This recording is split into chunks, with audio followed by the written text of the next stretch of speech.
தொகுதி சீரமைப்பை 30 ஆண்டுகளுக்கு ஒத்தி வைக்க வேண்டும், இதை நாடாளுமன்றத்தில் பிரதமர் அறிவிக்க வேண்டும் அப்படிங்கிறார். இதை எப்படி பாக்குறீங்க? இல்ல, நிச்சயமாக தொகுதி சீரமைப்பு என்பதை நிறுத்தி வைக்கத்தான் வேண்டும். ஒரு தெளிவான முடிவு எட்டப்படாமல் 2026க்கு இன்னும் பெரிய அவகாசம்லாம் இல்லை சார். நெருக்கி சொன்னால் 9 மாத காலம் தான் இருக்கிறது. தேர்தல் தேதி அறிவிக்கப்படுவதற்கு இன்னும் சரியாக 9 மாத காலம் தான். இப்ப நீங்க எந்த அடிப்படையில செய்ய போறீங்கன்ற புரிதலை மாநிலங்களுக்கு ஏற்படுத்தணும்.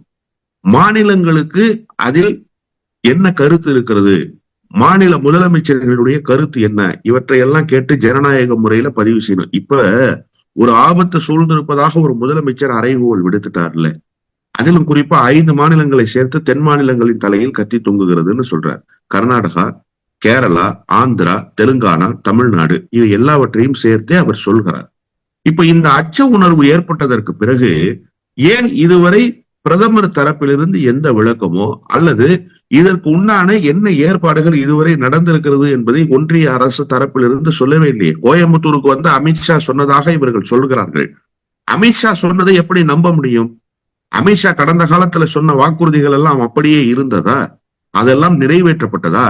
அவருடைய குரல் எப்போதும் ஒரே போன்று இருந்ததா என்று கேட்டால், அவருடைய 10 ஆண்டு கால ஹிஸ்டரியில அவருடைய குரல் பல்வேறு குரல்களாக மாறி இருக்கின்றன.